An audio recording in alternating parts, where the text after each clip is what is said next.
You're watching the Green Machine live. You're home for Irish football news and nostalgia. David Dunn here on his Todd, on his lonesome, just to sift through the embers of another international window.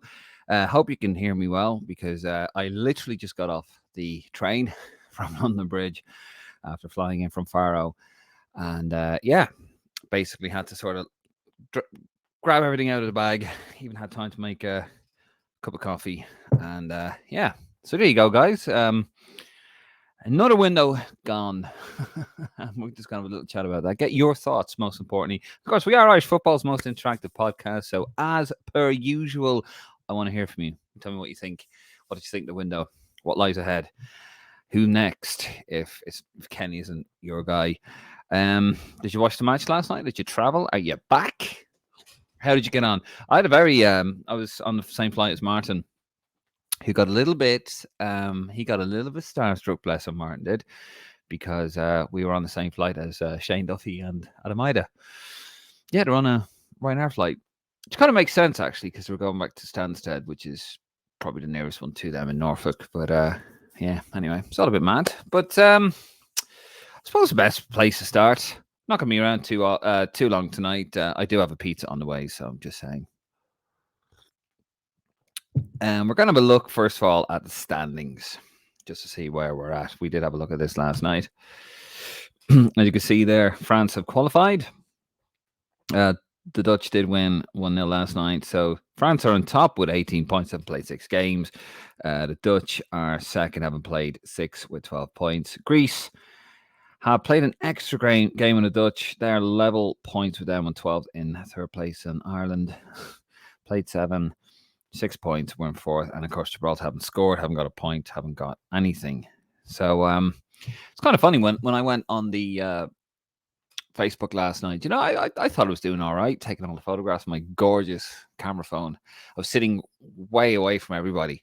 Wasn't actually intentional. I just sort of, I was the first one there, as I normally am, and I was, sort of keeping us updated with the scores, and and at the end of it, I said. 4-0 Ireland, professional job. Well, I swear to God, you'd swear I just shot Bambi in front of people. Like, Jesus Christ, lads, professional job. What match are you watching? Just all this sort of vitriol coming towards me. Okay, look. Professional job against a team mostly made up of part-timers, just about Kenny's level, all right. One goes, was there a match on tonight? We found our saviour. My local Desmond League side would beat Gibraltar. Just sort of, everyone having a little go at me. Look, at the end of the day, it was a professional job. It didn't blow the doors off of anything, and it wasn't brilliant. But that's a professional job, isn't it? You go there, you get it done, no fuss. And we weren't, we were never under any pressure, really. But some of the lads in our WhatsApp group, I'm sure they're watching anyway. You swear to it, the way they were going on. Oh my, you swear they're watching Barcelona. They were like, this is the most fluid we've seen them. That was one. This is so much better than the last game. That was another. And I have to do. And I'm on my own here, so I get to say what I want. I have to put a bit of reality. See, that's my job on the podcast. I throw a little bit of a reality grenade in there. And I said, lads, it was against a team that were sitting in their 18-yard box. And I wasn't impressed. I thought we would still avoid of any ideas. We were bereft of any real movement, creativity in the final third, and I think that's been an issue. Stephen Kenny went on last night. He said about wingers. He finally gets to play with wingers. Quoting Shakespeare's Richard III. My kingdom for a horse, or in this case, a winger or two of them, and it still wasn't great, to be fair. When we got, we were doing more damage down the right hand side, but it's at the end of the day, it's Gibraltar, So yeah, what wasn't fantastic. Apparently, we have another winger. He said we have another winger on the way. A championship winger. I've heard a little rumor that it's young. What's his name? I'll get him up here. You are. Casey McAteer, who is quite highly rated. This is the rumor mill now. This is not confirmed. He's 21-year-old. Let me get him up there. He plays for Leicester City at the moment, who are doing quite well. And yeah, he's quite an exciting young talent. 21, born in Northampton, and yeah, he's done okay. And hopefully, stats up now.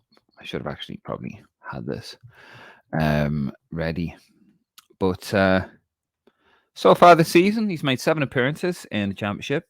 He's got 4 goals as well. So the lad's useful. If we could get him in, it'd be fantastic. I don't know too much about him, I will admit that.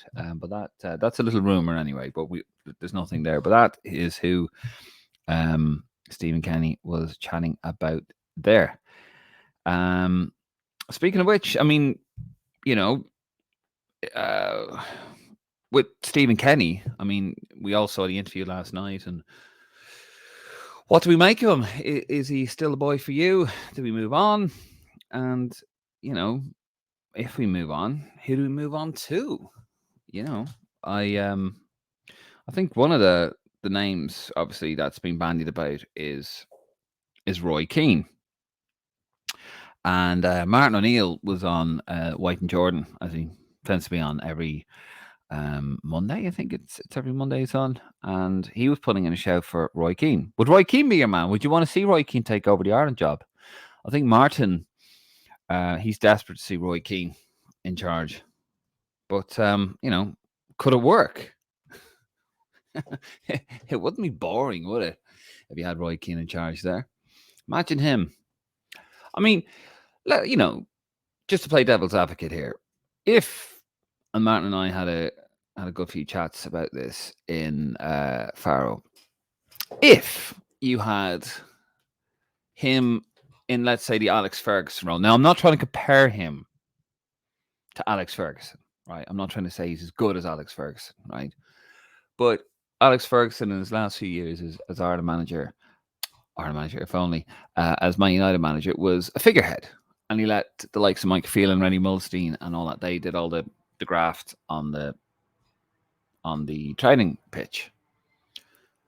But if you got somebody like Roy Keane to fulfill that role, you know, to give the speech, to basically, you know, get him going, and then you had like John O'Shea or an Anthony Barry type figure to do the proper groundwork, the coaching, you know, it could work. But could you honestly see Roy Keane? I mean, Roy Keane is probably the only assistant manager of any team that had his own press conference.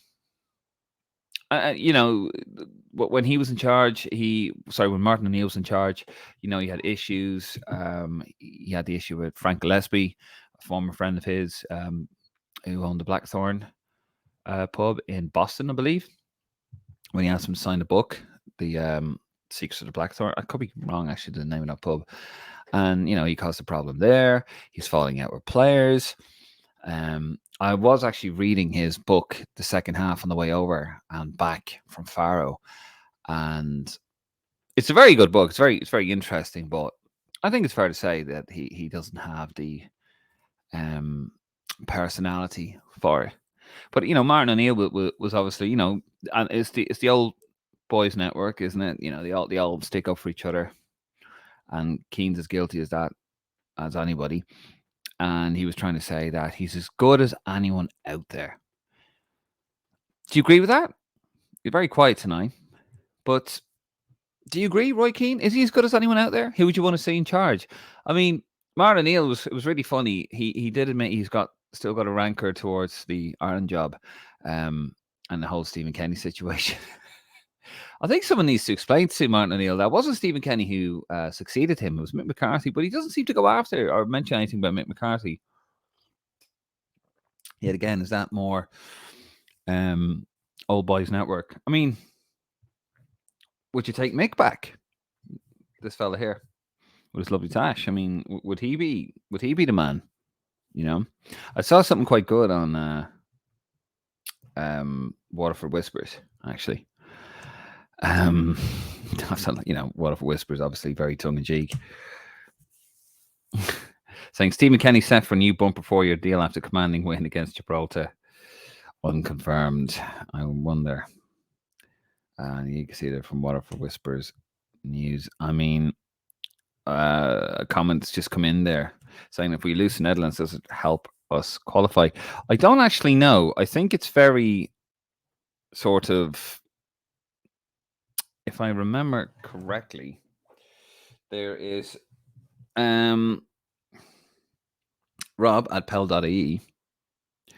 He was saying there, I mean, it's such a complicated situation here. But he learned that Poland can't actually finish above Albania because he put a graphic out on Twitter and says that so for an Ireland playoff, we would need Iceland to qualify with Portugal, and we would need Israel and Switzerland to finish top 2 of the group.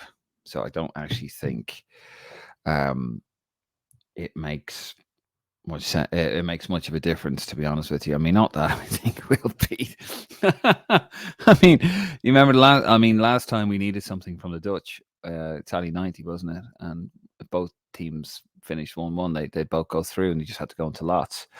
And the integrity was called into account. I don't think that'd be the case. I don't think there'd be any integrity called into question here. I think it would just happen. So yeah, and that's the thing. We don't really know. We won't know until the end of November, unfortunately. Jason Simmons, if Kenny was to go, what would be the chances of getting Anthony Barry back? Anthony Barry, I know he is Tuchel's assistant at Bayern Munich, Jason, and I think if you were to offer it to him as the main guy, I think it could work. But you have to give up his role at Bayern Munich. And he actually took charge of Bayern Munich because Tuchel got suspended. There's a shock. Tuchel is a bit of a live wire, isn't he? But yeah, I think personally that's where we're going to have to go. We're going to have to go with somebody who is pretty much unproven as a top guy. Like Lee Carsley, I know he's won the European Championships, but can he do it at a senior level? And also, someone like Anthony Barry, he's been an assistant wherever he's gone. But would he fancy a crack? And I said we'll have to have somebody in beside him to take over when he does, because we know, unless it's an Irish League of Ireland manager, and I dare say even an Irish legend, it's going to be stepping stone to that person. We just have to accept it. Anyone that comes in from the League of Ireland, we had it with Brian Kerr, we had it with Stephen Kenny as well. This is not a stepping stone. This is the pinnacle of their career. This is the dream, to manage their country. And I get that, and it's lovely. Unfortunately, it hasn't worked out for both men. But we need to face the facts that we have to get somebody in who, this isn't a dream job, but it's a gateway into club management. And I know people aren't going to want to hear that, but I think that's just where we're at. I think just that's where the whole situation's at. Darragh Loughlin. There's a lot of talk in the media about the senior team and not about the causes behind the dearth of talent. Amy Dunphy and Johnny Giles alluded to it on Dunphy's podcast, and that is the mismanagement of grassroots football in this country. So I don't know, actually, because, the under-17s are into the... where is that? The under-17s, I meant to share this, actually, but I was, on a plane traveling. More on that, actually, in a minute. They're through to the elite round in the UEFA European Championship qualifiers. And they got a 0-0 draw. You're getting these reports of the youth team doing really, really well. I wouldn't be as up on it now as Nick. He is our man for the grassroots stuff. But I don't know. A lot of the schoolboy teams seem to be, St. Kevin's, who sometimes does be on this. They're excellent. Obviously, League of Ireland teams. There's no real academies other than Belize Shamrock Rovers. Yet again, I wouldn't be the man to talk about on this one. That would be a question for Nick, who should be back on Sunday, I hope. But I think, in all, Dara, I think football in Ireland is in a very bad state. We had the Euro 2028 and, Leah Varadkar coming out in April. That's fantastic. It's a great way to show our world-class facilities. And then literally about May, June, about 6 weeks later, you had the FAI saying we need £1 billion to get our facilities up to scratch. But we're so far behind. We're so far behind.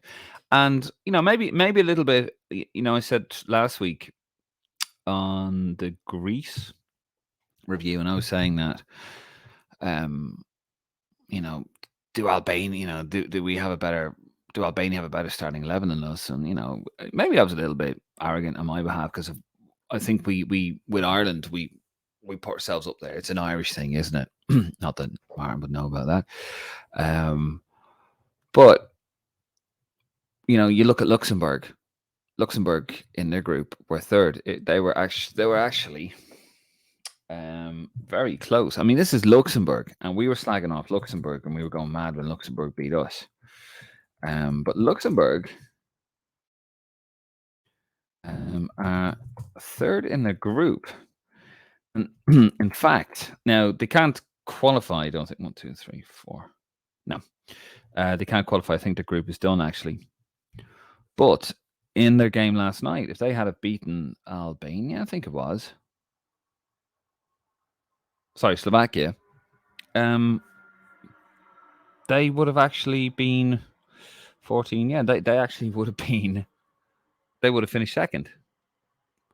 I mean, they were right in that. That's a group of Portugal, Slovakia, Iceland, Bosnia, Liechtenstein. 1, 2, 3, 4, 5. Sorry, it's not done yet. It's still got 2 games left. But there's Luxembourg, and we were kind of going mad about Luxembourg, and we are so far behind with the development of certain aspects of the game. I said £1 billion behind, and you had a team like Luxembourg had a 10-year plan. A very wealthy country. And, they'd done the business over us at home. And, we did the business over them away from home. But, they had this plan so where we can't even get the money for it. Other countries are moving ahead. And that's very difficult to turn around, especially with this particular government in charge. And, Euro 2028, what we're going to get like 6.2 million quid, like is, you need a billion. But anyway, it was kind of funny actually when I posted that we were going to go live tonight, and I think a lot of people are kind of just tired of the international window a bit, bit of international window fatigue. I said heading back to Blighty, we're going to be live at about 8:00 to have our say about the international window, and the amount of people had a go at me. What do you mean Blighty? Heading back to Blighty? Is this about England? Is it? I'm like, yeah, well, I live there. I live in London. And then another one called me Winston Churchill. Jesus. Sorry for living in London. Like, another comment coming in there. Cormac Murray. Wouldn't it benefit the government to invest in football, build it from schools, pump in money, and get right people involved? The football team is doing well. Crowds money to the economy. Need a long-term plan. Cormac, you're absolutely spot on. And would it absolutely would. But I would argue that you'd have people in charge of the country who wouldn't have their finger on the pulse. Politicians, they rarely. I mean, you had the Bertie Hearns of this world back in the late 90s, early 2000s. I know I'm going back here, children. Sorry. And, he was a Man United fan. He even appeared as a pundit when Eamon Dunphy used to host the Premiership on a Saturday. That was our version of Match of the Day. Eamon Dunphy used to host it. It was all right, but he had on Taoiseach Bertie Hearn as a guest. And, he was sports mad.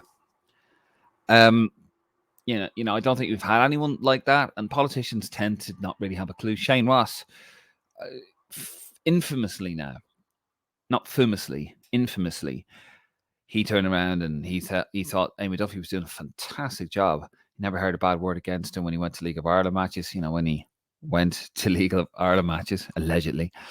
And, people have been protesting about Delaney for years, and he hadn't heard this somehow, because, we know why. And then all of a sudden, he gets caught out, and he goes the other way, and he wouldn't even speak to Noel Mooney, he wouldn't speak to Donald Conway, because he knew he'd been caught with his pants down. That's actually probably a really poor analogy, but yeah, he was caught. He was caught out, and he went the other way. So my point is, and I'm going through the weeds here, I do apologise, is that a lot of these politicians don't see it like that.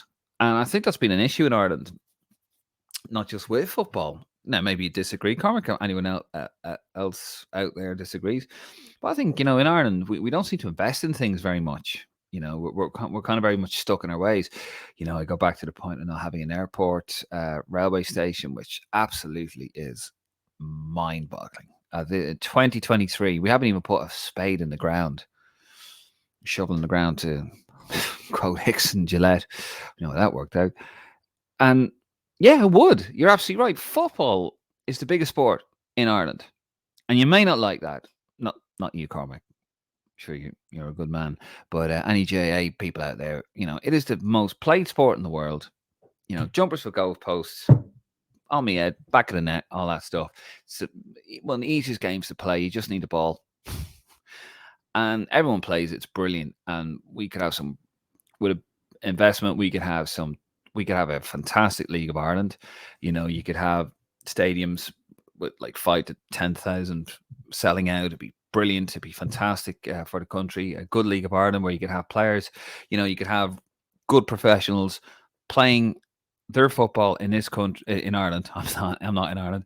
Playing their football in Ireland. The tax, the revenue that would bring in. It'd be brilliant. And then you could have those lads, if they're really, really tippy top players, then they go abroad. And they would get good money for them as well. Not like £5.50 and a packet of crisps. Like actual decent money for these lads, which you go, back into facilities and grow the game. But we just don't seem to have that. And, years and years and years with the Charlton era, we never built on that. We never even built on it with the McCarthy era. And it was a decent era, the first McCarthy era. And we never built the Aircon Park Stadium. Bertie Hearn stuck his oar in, and we never got Stadium Ireland built. It's just been kind of one missed opportunity after another. And could you imagine it? Like 100 million euros, and 100 million euros, like, was going to England from Ireland every year pre-pandemic. Now, imagine that money, or even a quarter of that, going into football in this country. I'm going off on what I know. Got a few more comments coming in there. Cormac Murray again. But if the politicians got the money and then experienced people involved, even go overseas for people, Germany, Holland. But if the politicians got the money and then experienced people involved, even go overseas for people. Yeah. Not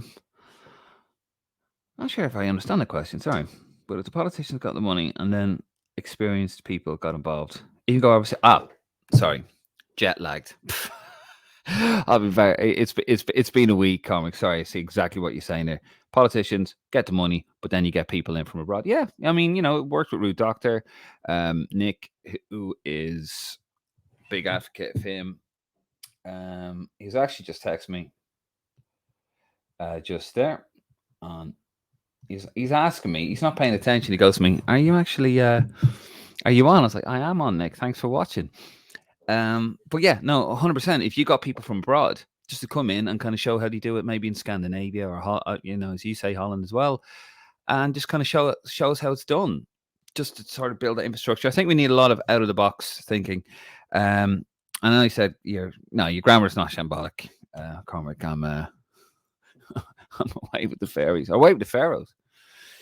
Kieran Boyle, how you doing, Kieran? Over on sunny Florida. Technical ability of continental players is light years ahead of Irish players. Always has been. They play in better weather, on better surfaces, better coaches, better everything. We got success briefly from Route 1, which is effective and useful until everyone got wise to it. I think everyone gets wise. I was having a chat with my mate who's a Man City fan, and he was saying, like, they even got wise to Pep. And then he had to bring in the big man, because he was playing, the tippy-tappy stuff, wasn't he, with the little lads. And then they would just, they would just bully them off the ball. So then you got the big man Haaland, and you change it up a little bit. I mean, we don't. It goes back to we don't have an identity in Ireland other than the long ball, and we never used to play the long ball until Jack came in, and it wasn't always long ball. It was a bit more of a, I suppose, a rougher version. I can't think of the word. Sorry. A more rustic version of what Liverpool play today, the pressing, hit it into the corner and make them play around the box. But you see, we don't have an identity, do we, in this country? Like the Dutch play their way in their league. The English suffered with that a little bit because they don't have an identity how they play in their league because they've all foreign managers and foreign players because it's more of a world league than the English Premier League. The French have their style. We don't have a style because all of our players play abroad or play in England. So it's very difficult. And maybe that's where it's kind of fallen down a little bit. And that's probably where, we look back at it now, Kieran, I suppose, but with Kenny, would have been perfect as the under-21s manager because he could have actually stamped that identity on the team and got him used to playing the football he wants to play. If you do, and you are right, by the way, we are technically so far behind. Even Gibraltar looked more comfortable on the ball at times, the way they were passing it, because that's the way they play. That's how they're taught on the continent. And it'd always be our downfall against continental, especially Eastern European sides, always disciplined, always technically superb. They just didn't have the individual talent or that, the little bit of somebody could just make that difference. We always seem to have that. We just find a way to hammer down the door. But it's so hard to turn around. You look at the French. I was watching the French live. Obviously, I've seen them twice this year. Even the one in Dublin where we supposedly were, going by the way some people went on. We played them off the park. Apparently, they were so good on the ball, weren't they? They were just so quick. The weight of pass as well. And you can always tell that with a top player, can't you? It's the weight of pass. It's how quick they do it, and it's so good on his first touch, and it's always forward. We've probably got one player that can do that. It was Robbie Brady. But of course, his Irish days are probably behind him. And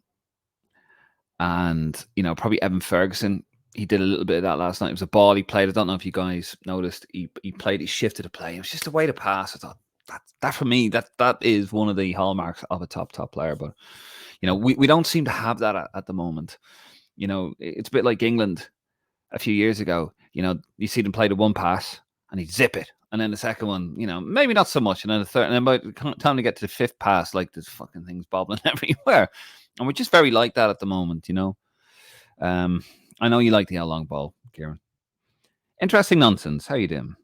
Damien Duff is definitely an option for us. 100 caps, played at the very top level, a winner, doing great things with Shells, and a personality. He is, but do you not think that interesting nonsense? And I hear you, right?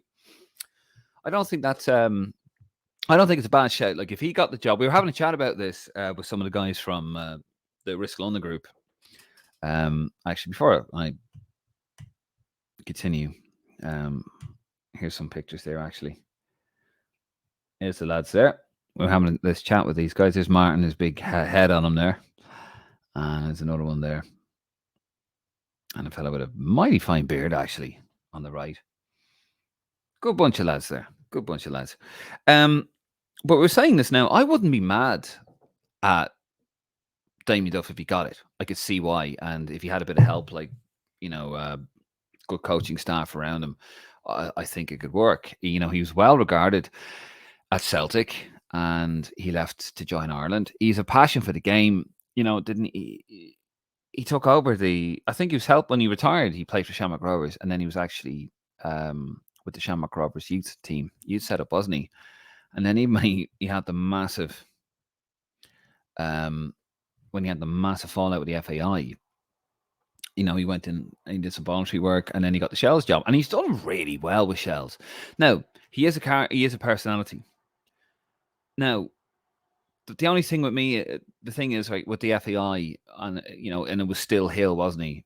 He was part of the regime. Now Mark Canham, he wasn't involved. Our director of football, technically. Would he want to work with the FAI, first of all? He's not short of a few, Bob Duff. He's probably he doesn't need the Shells gig. He's made his money.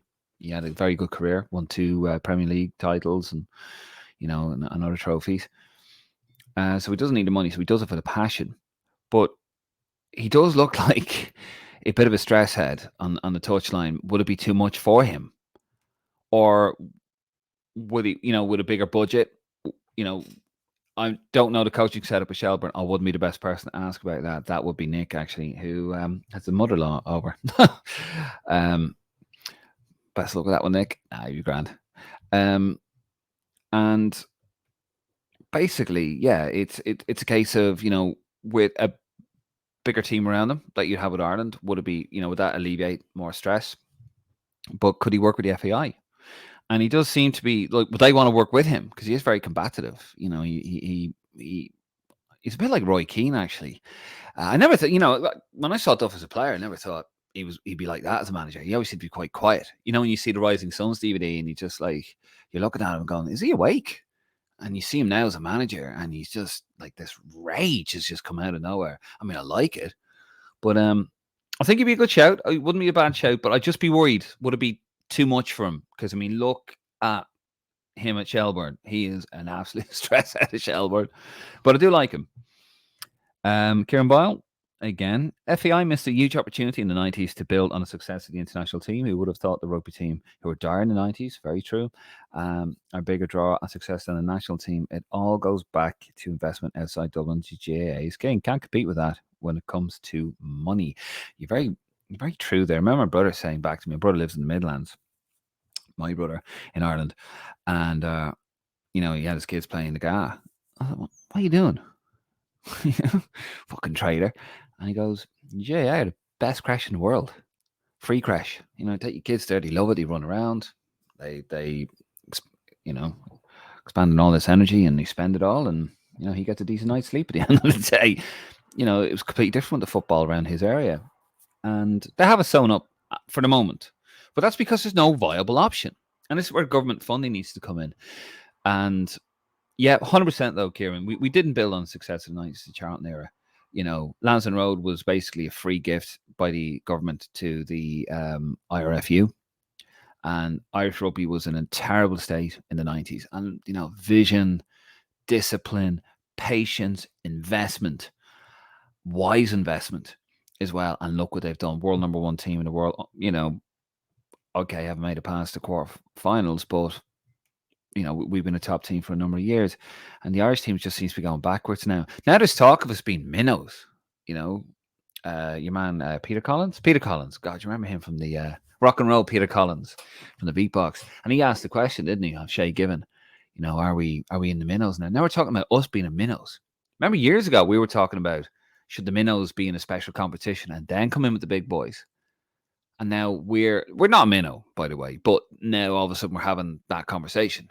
It's on the periphery now. That's how far we've fallen. And yeah, we haven't built on anything. We never built on the McCarthy year. We should have built Aircon Park, in my opinion. Now they're saddled with a 43 down from 43 million euro debt. The government could just write a check and just get rid of that, and then the FAI could get all that money, that turnover, and they do quite well. There's a massive turnover. The FAI makes money.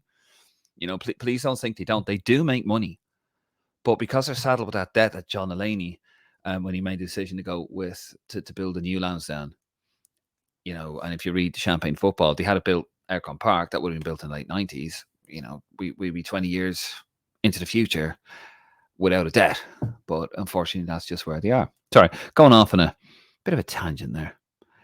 Dennis Grenell, how you doing, Dennis? Kenny has ruined Irish football over the last few years. Kenny's position of Ireland manager is the equivalent of what would happen if you were to promote a Montessori teacher into the role of a lecturer in Trinity College. That's quite elegant, Dennis. Never heard it described in such a beautiful way. It's an absolute shambles. Limited knowledge and expertise is always going to turn out to be an absolute disaster, like it is now. Very sad times and dark days.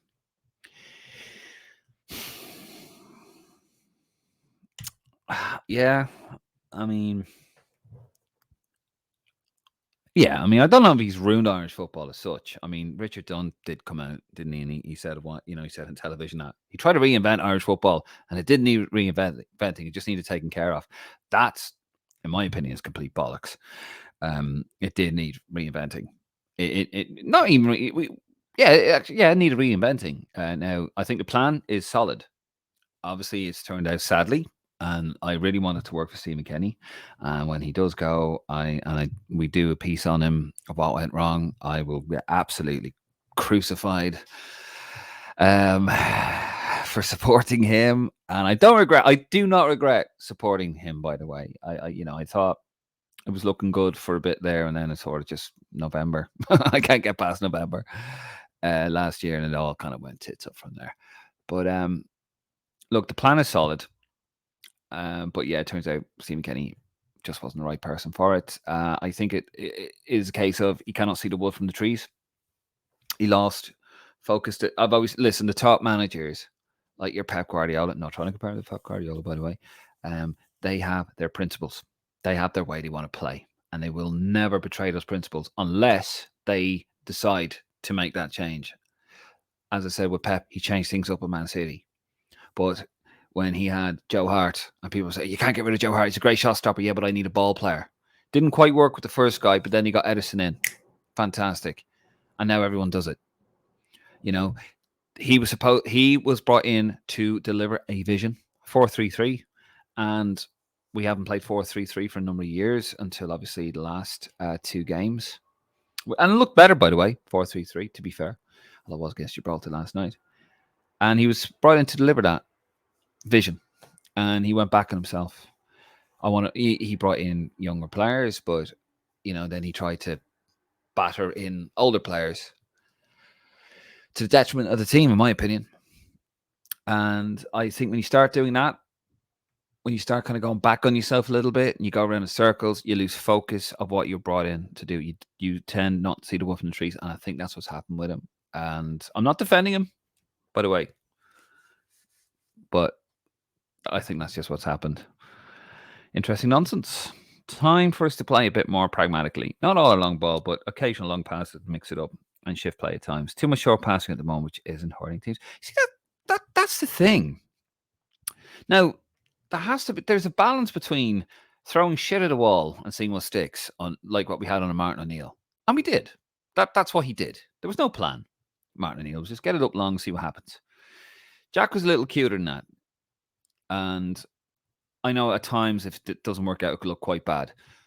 But Jack will let you play the football, and he had the players to let you play the football. And you could argue maybe Martin O'Neill didn't have quite the team that Jack did, obviously. But he had players who could play.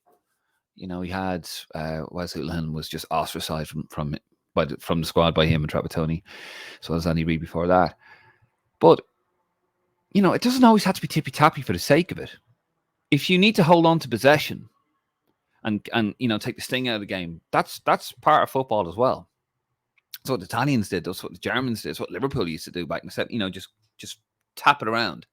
But then if you're going for a goal and you're 2-1 down at home and your job is on the line, like against the Dutch, and you're telling Shane Duffy not to go forward, it's madness. It's absolutely madness. If the long ball is on, it's on. And if you play a long pass and it's a pass, it's a completed pass, it's a good pass, it's good football. Doesn't always have to be tippy tappy. If you want, if you got to play it down the wing like we should have done, because we have the big fella in the box, Evan Ferguson said he has to come deep. He's a forward, like he's a striker. He shouldn't have to come deep as an attacking midfielder.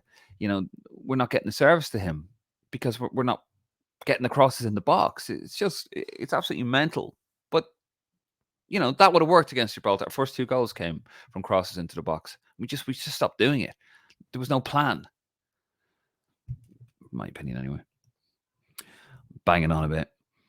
Chris Lacey, how you doing, Chris? Lots of secondary schools outside of our main cities remain hostile to the game, including my own former one. Even basketball is included. Go figure.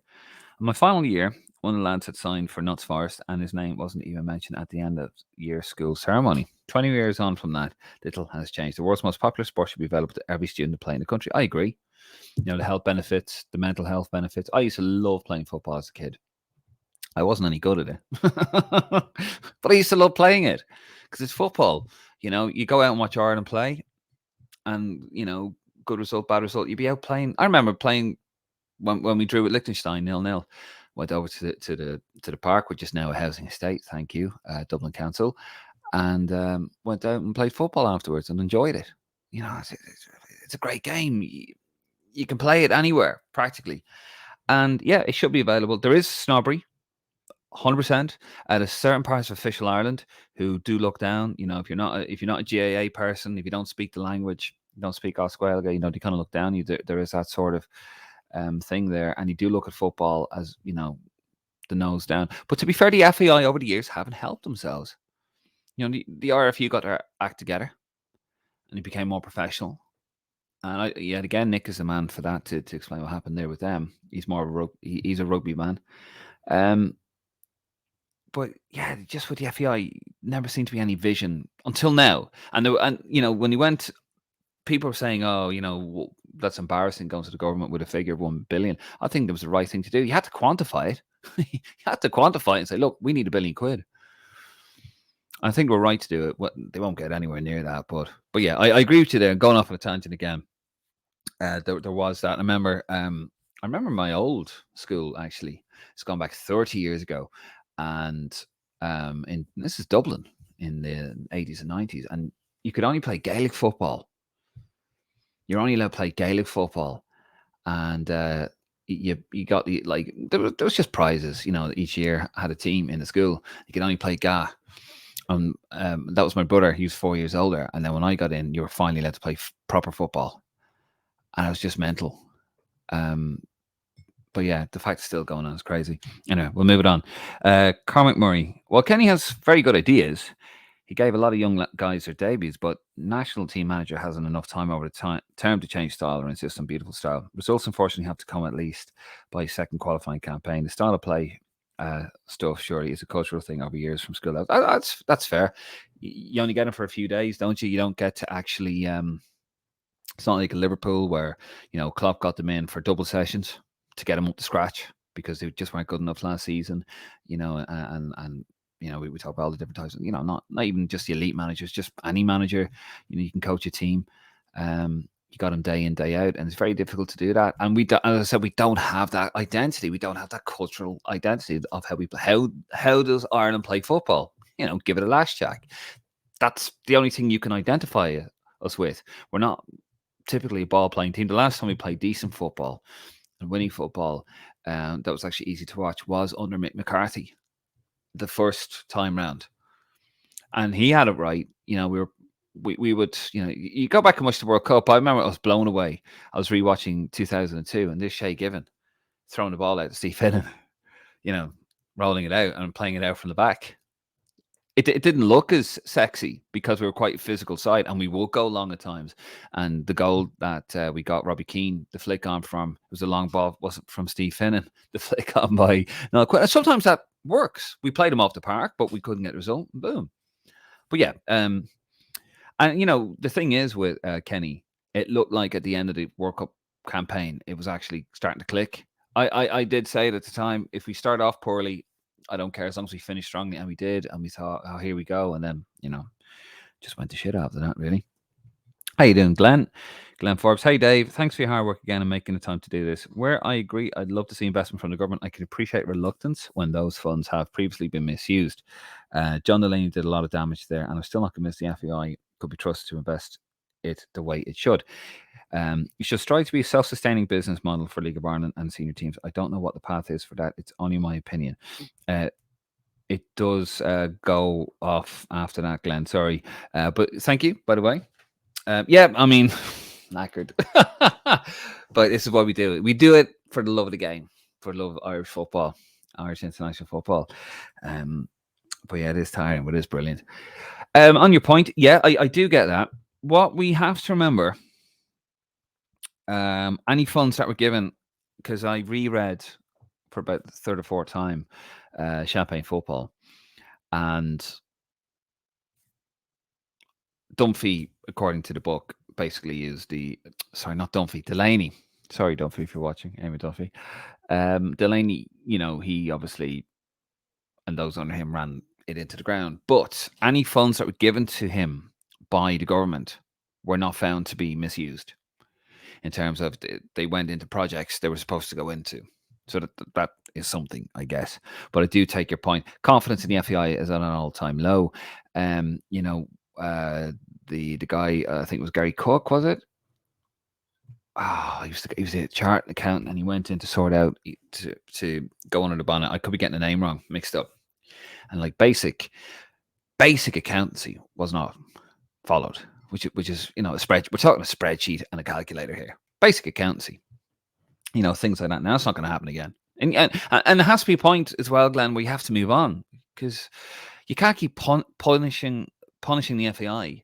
well, John Delaney back in blah blah blah, or in 1980, whatever.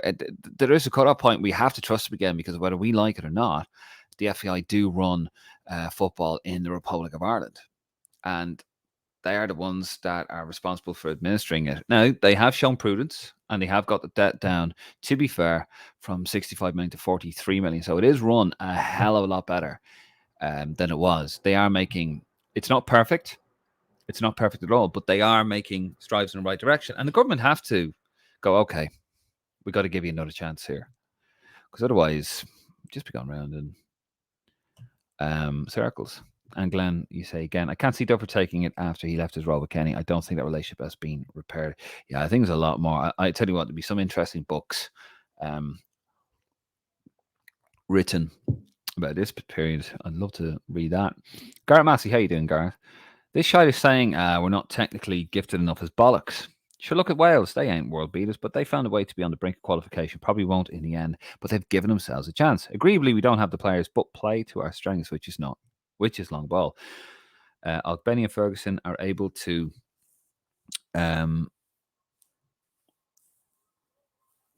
fear up possible mistakes by defenders. Not good on the eye, but it's the only way we can progress rather than fighting with Gibraltar for the win. Well, I mean, it's not that we're not. Look, any manager can set a team up, right? Can set up professional players. And Nick and I were talking about this in Dublin the other day, the Greece game. Any manager can set a team up to pass it. And the way football is now, it tends to be a lot more of a counter-attacking game. And, Greece hit you on the counter. And you saw when they were 2-0 up, they sat back. And, anyone could just pass it. It's just basic, isn't it? It's just pass, the triangle. Just, you get the ball, guy goes there, you pass it to him. That's just basic football, pass and move. Clough did it. Liverpool did it for years. Ferguson did it. It's just very, very basic football. But it's when it's making count in the final third, when you have a team that's sitting inside our 18-yard box, is trying to break them down. And sometimes it is passy, ball over the top, to quote Paul Merson. It just depends. It's having the vision, it's having the players, the vision to be able to spot these openings. I know I sound like a madman, but I think a mixture, to be honest with you. It doesn't always have to be tippy-tappy. I think a mixture is good. If the long ball's on, go for it. I did see that. There was one yesterday where there was a ball on over the top. Doherty made a run and he was open and Cullen was on the ball. I was like, nope. And he just played it safe to the guy next to him. And, Doherty he was right the way through in the first. Nobody was picking him up in the first half. And to me, I'm thinking, the long ball's on. Just play it. Just think it over the top and see what happens. Anyway, thanks for commenting, though, Gareth. Kieran Boyle again. Duff would be a big upgrade, but again, it comes down to what coaches are around you. How many coaches did Kenny go through? It's telling that not many stuck around long enough, except Andrews. See, I don't know if that's down to the manager, though, Kieran, to be honest with you. I mean, there's a bus up there with Duff, and we don't know if that was because of Alan Kelly. I'm not too sure what happened there. And it was just, he just wasn't happy with the FEI over the video. Don't really know what went on. Anthony Barry, he got an option to work with the number one team in the world, Belgium. Not the best team, just ranked number one, and to go to a World Cup. You can't really blame the manager on that. And John Eustace, went to QPR. Sorry, he was at QPR, and then he was offered the role. He said, no, I'm going to stick with Ireland, because he knew QPR was a bit of a basket case. Sorry, Declan, if you're watching. And then he went to Birmingham. He left Ireland for Birmingham. He did a great job and then got fired with the team in sixth. So, can you blame the manager or not? I don't think you can. Donald, how you doing, Donald, on YouTube? Are players best suited to playing with wing backs, do you think? I think most of our options at fullback, wing back aren't strong enough defensively. Anthony Barry likes wing backs. What about Carsley? Not totally sure on what Carsley likes. I know with Carsley, I'm not sure if he plays the wing backs, but he likes. I think he played with a front six, I believe, in the Euros. 6 attacking players, 4-3-3 with 6. I could be wrong now. Yet again, Nick would be more technical than I would, but I know he played with 6 attackers. up front. He likes a good attacking style of football. But now, to be fair with the England on 21s, they have phenomenal talents coming through. He wouldn't be able to do that with Ireland, let's be honest. And no, we see. Here's the thing, right? And this is what annoyed me with Kenny a bit. He loves wingers, right? He always plays at wingers. We know that. That's a trademark of Stephen Kenny. But he was trying so desperately to play this system. I think it was after the England mauling in Wembley. That was the last time we played 4-3-3 or start with a 4-3-3 until against Greece, when we started against Greece the other night. And he's looked at it and gone, I had to play wing backs. But you don't have. But we had massive injury problems. Coleman out. I think Doherty was out. Doherty was suspended. So he's put. You look at the players he's put in there. He's put James McLean out. That actually worked, and I think a young James McLean would have worked in his late 20s. I think he would have been a very good wing back. I thought his crossing, that seemed to be a thing that Kenny worked on him with. His crossing, beautiful delivery from McLean. I know he's technically not very proficient, but his crossing was phenomenal. He worked as a left wing back, and Doherty's a right wing back, and he's obviously just at that stage now where he's not going to bomb on. He's going to play it safe and tuck in. Now, he made a run against Gibraltar last night. I was talking, but that's against Gibraltar. But you look at Doherty, he's done nothing of any substance against any team of any substance, and that's the real making of a player, isn't it? And the real showing of a player, and it doesn't, he can't play that system, not against a top team. Coleman, still, he's 34, and he's got a bad injury. Still very good, could do a job as a fullback in certain opposition, or as a wing back. But yet again, he's 34. Then you had Festi Abasela. He's like a right midfielder and a right back. So, combine the two, you get a right wing back. And he won't play him. But yet he'll put Callum O'Dowda in as a wing back. And he's not a wing back. And, all joking aside about Callum O'Dowda not having a go at him, he's not a wing back. And yet you're trying to play this guy as a wing back because you want to play wing backs, but you don't have wing backs. So that's where a manager would turn around and go, "No, do you know I don't have wing backs to play this style, so I'm gonna eat what's on my plate." And he hasn't done that, and he hasn't been pragmatic enough. And yeah, I think it's mental trying to play a system of fullback with wing backs when you don't have wing backs, so you have one wing back who's fit, and that was the problem, wasn't it, with a plan B? He had Ryan Manning. He was a wing back, but he's not very fast, Manning. He's probably more of for me anyway, but he's more of a traditional left back. And we looked more balanced with him on the left as a left back. I think 4-3-3 is probably our best system, which is the system we're supposed to be playing at all levels, by the way. That was recommended through the different levels.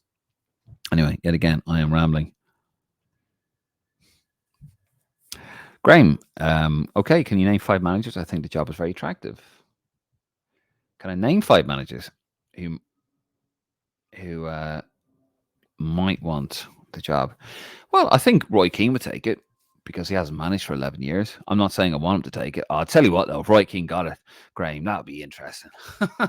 If he box office, I'm not sure if that results. We'd win a first match, maybe first couple of matches, and they look brilliant, and then it all go to sorry, reading the comment there. First couple of matches be fantastic, but then it sort of fall apart after that. Probably, for me anyway, it'd be Carsley, maybe John O'Shea, Duff, Anthony Barry, and just off the top of my head, that the lad, is it McKenna? Is it at Ipswich? He's done very well there. Ipswich manager, what's his name? But they play good style of football over there, and they're in the championship. That's literally just off the top of my head. I think the Irish job is it Kieran McKenna? Yes, Kieran McKenna. The Irish job is always attractive. Look, the team isn't that bad, although a bit baffling. You had £43 million of central defence sitting on a central defender sitting on the bench last night, Nathan Collins and Amabamidele. Don't know if anyone out there, by the way, knows what Amabamidele what the issue is there, I'd love to know, because he hasn't played a game for Nottingham Forest. He's in the squads. He was training. He was doing the warm down. He looked okay. He looks like a player. £20 million. Nathan Collins, 23, £22 million. So, decent goalkeepers. All right midfield. You got Evan Ferguson. This seems like a spine. Jason Knight is the standout midfielder. And there's a decent spine, and you got Andy Moran coming through. So it's not bad. It's not a terrible job. And people say we don't have the players. No, I think I agree with you there. I think it's a very, very attractive job. Kevin McGuinness, how you doing, Kevin? Hi, David. When you say stick with the plan, what exactly do you mean? Always passing out? I don't think it suits the majority of the players. What's wrong with a mix of passing when it's on, long ball, set pieces, whole of play? Nothing. Sorry, when I say about, I've actually, to be fair, now you did send. Well, no, I have been saying that like good for, if the long ball's on, the pass is on, play the ball. If you want to hold on to possession and the pass isn't on, square it. If you can't move it forward, if you can't play the triangle, just square it. Hold on to possession until it opens up, and then play it. I know I sound like an absolute lunatic there, since the only coaching I've ever done is on LMA Manager. But yeah, I mean, it doesn't have to be just passy, tippy tappy, just for the sake of it. And teams now tend to be more counterattacking, and they'll sit back and they'll go, "Yeah, you do that," and then you'll have a player, he'll fumble on the ball, boom, will pounce, and be like piranhas, and then all of a sudden they're away. That's what Greece did to us, and did it really well, by the way. Gus Poyet, actually, he's another one. He wants the. He said he'd be happy to take the Ireland job, probably on a lot more money as well. But going back there, Kevin, the plan for me, what I mean by stick to the plan is don't go with a Chris Hughton or with a Roy Keane, or even though that would be funny, or go with a Sam Allardyce or anything like that. Like the Martin O'Neills, and sort of like, look, we're shit, so I'm going to come in here, I'm going to fix it for you. We're going to put 10 men behind the ball. Going to be boring to watch. Really just dreadful. People go on about Martin. The last year, the Martin O'Neill era was just so bad in 2018. I don't want that. I want us to play good football, but as I said, it can be a mixture. And yes, set pieces. Anthony Barry was the man for that. We've never recovered from Anthony Barry since he's left, to be honest with you. And we were so tight with him. The set piece was very, very good, so organised, and we just haven't replaced him, to be fair, the quality. And John Eustace wasn't really around, I don't think, long enough, to be fair. But yeah, that's the plan for me. Just bring the young lads through, because the last two managers we had, last three managers, never really looked after the young players. To be fair to Mick, his mantra was get us into the Euros, but O'Neill before that, and Trapattoni, they were just all about results, but they didn't care about the development of the players and coming through in the pathways from the under-21s. So that's what I mean by the plan. Just don't go back to the rockstar manager, rockstar way. Just not that they could afford it if they wanted to, but just get a good coaching side in there. Maybe make us a little bit more. We're probably too naive. Make us a bit more streetwise, bit more pragmatic.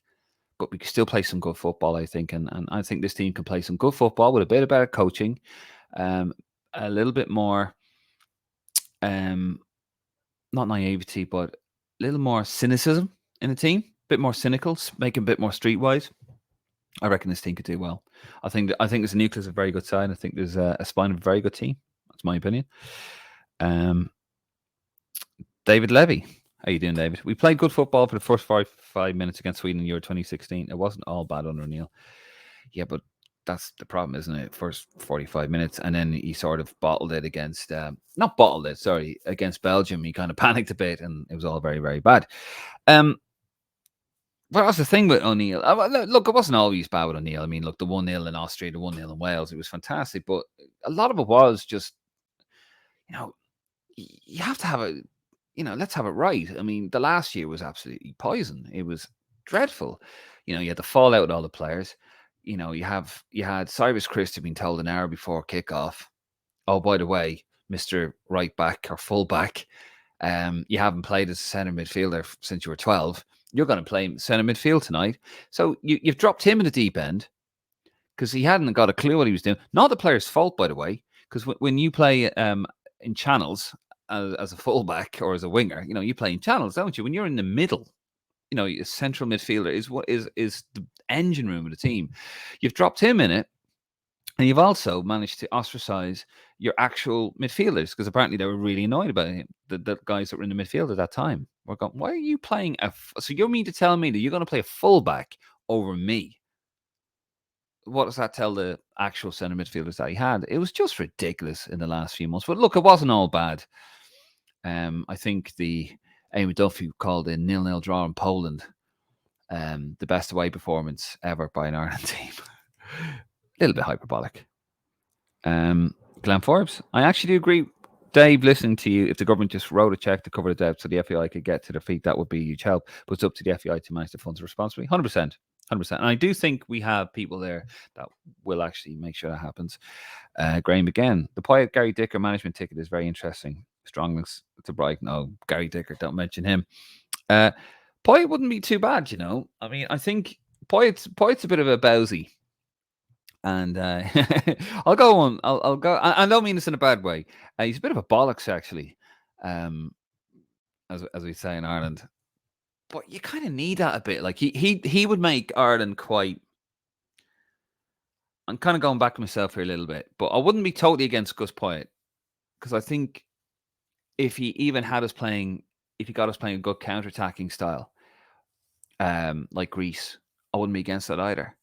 The press, the Gengen press, that kind of football that sort of seems to be like the modern style. What obviously a little bit more refined, but the dark arts and the streetwise.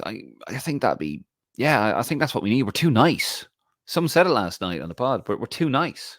We are too nice on and off the pitch. I mean, Stephen Kenny, right, turned around, and there was a Gibraltar coach, and he was constantly going at the referee, wanting everything. Stephen Kenny goes, "Can you speak to him? Like, he's going for everything. Like, he's asking for everything." Thinking, you should be doing that, Stephen. You should be having a go. You should be a pain in the arse. He's too nice. Nice guys rarely win anything, especially in football. You should be fucking in. I don't think, does he swear? Has Stephen Kenny ever cursed? Oh, he's a lovely man, but you need someone a little bit in there. And Gus Poyet, he's a bollocks. He's a good bollocks. Cormac Murray. If the government has the will to get involved, get auditors in annually, keep things in order, monitor the finances. Well, Sport Ireland's supposed to do that, to be fair. Get business people involved along with football people. Mix of knowledge / brains. Politicians have no problem jumping on bandwagon and be qualified for major tournaments. That's it. Look, it's Ireland, isn't it? The governance has been quite... and actually, just a little bit of breaking news. Breen, if you're watching. Danny McDonald's just come out on Twitter a few minutes ago that Leicester winger Casey McAteer is the championship player in process of committing his international future to Ireland. So there we go. We said it here first. So Casey McAteer is the guy that they're after, and he's got some promising stats there. So there you go. That's good news. But just going back to the Cormac, I mean, when you do go back and read Champagne Football, if you haven't, I do suggest you read it. It wasn't. A lot of things went wrong there. In Ireland, I don't think governance is a strong point in Ireland. In terms of administration, it's just not a strong point, is it? And financial regulation, that's what auditors failed horribly. I think there's actually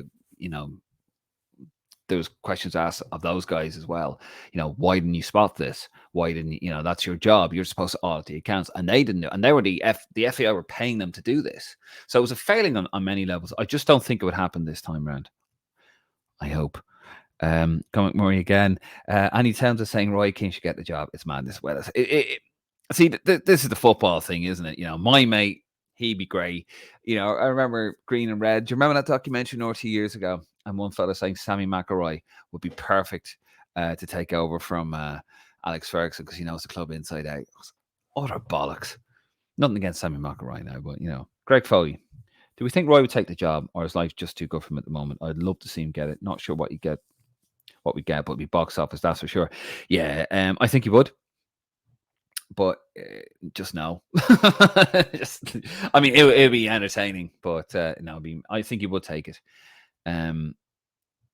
But he'd be silly to take it because he's got a great gig going there. was it the overlap and all these things he does with Micah Richards, his new best mate, you should definitely stay where he's at. Glenn Forbes, fuck it, give it to Roy Keane. At least we box up. Gary Neville, Micah Richards can come on as assistants. Micah and Roy can record themselves driving through Darndale and see what happens. Oh Jesus, did that once before, and literally, my missus at the time had to speed through because a car came and missed our car, which would have creamed me, and not the way I like to be creamed, because it was a car chase, and just missed our car and hit the car behind us. But good old Darndale. Cormac Murray, isn't the key really that a manager has to be a system based on players available and be flexible, willing to change depending on opposition, go along when needed, some crosses, possession, take the sting out of it, pace to play, etc. It doesn't have to be one way play. 100%, Cormac. It doesn't. There's more than one way to skin a cat. We just need to get away from the whole, Trapattoni, or not go back to that. And now here's my team a week in advance because we know what we're going to do. 4-4-2, keep it tight and, try and get something. Or Mick McCarthy in the burst football that we played, give it to Ditzy and hold up and we'll try and do something with it. Which, to be fair, didn't do terribly, but, it wasn't great either. And obviously Martin O'Neill, see what happens. Cyrus Christie in midfield, that kind of thing. It seems we've gone to an extreme without going in the middle somewhere and try to find a happy medium. Graham, in the case of Roy, I think the sponsorship issue will be reversed. Get background camera, no more debt. That's true. I would pay for that. I absolutely would be. And Graham, I'm going to give you the final word. If Roy got it by debt, sell the rights to Sky, boom, debt gone. I agree there. Lads, we're going to leave it there. Thank you very much. I think we're all a little bit exhausted from the window. I know I am. 2 days away. I've got to put a big wash on. I've got a Papa John's pizza on its way to me. Hopefully don't make it bollocks out like they did last time. But listen, we're going to leave it there. Thank you very much. We will be back on Sunday at around 9:45. Be interesting to see now the Casey McAteer, which has just been announced. He is the player that is set to change over from England to the Republic of Ireland. And actually, judging by his stats, he looks like a player. But time will tell. Lads, we're going to leave it there. Thank you very much. Thank you for your support all throughout the window. Fantastic. And it was lovely meeting some of you guys actually in Faro. It was brilliant, actually. And thank you very much. You're all too kind. And really enjoyed it. Had a good trip with Martin. I wonder if his wife slept him back in the house actually, but no. It's been wonderful. Really, like, support has been fantastic. Thank you so much. We do this because we try. We do it because we love it. We love the Irish team. We love you guys. We love try to give you guys a voice, and I think we're very good at that. We are Irish football's most interactive podcast. But you can follow us on Facebook. You can give us a cheeky subscribe in the old YouTube channel. We are trying to get that going. Instagram and Twitter, and we will be back on the weekend. Per usual. Hopefully I'll have the two lads with me. I won't be going solo. Leave me out on my own here. I can't be trusted on my own, you see. And we'll see you then. But anyway, listen, thank you. Good night. And God bless, and come on, you boys in green.